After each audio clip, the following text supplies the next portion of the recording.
করেন শ্রমিকদের উপর, আবার তারা নির্যাতিত হন চাঁদাবাজদের হাতে। মিল, ফ্যাক্টরি, ইন্ডাস্ট্রি, বিভিন্ন জায়গায় যারা উদ্যোক্তা, তারা বিভিন্নভাবে তাদের সহকর্মী শ্রমিক এবং কর্মচারীদেরকে তারা উপযুক্ত মূল্যায়ন করেন না, তাদের শ্রমের মর্যাদা দেন না, কর্ম পরিবেশ নিশ্চিত করেন না।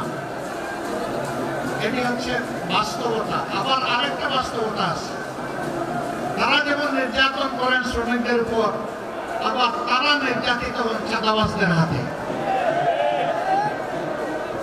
চাঁদাবাজরা বিভিন্নভাবে তাদের কাছে হাজির হয়, বিভিন্ন রূপ নিয়ে হাজির হয়, বিভিন্ন দিবস পালনের জন্য হাজির হয়, এমনকি আজকের দিবসটি পালন করার জন্য বিভিন্ন জায়গায় হাজির হয়েছে।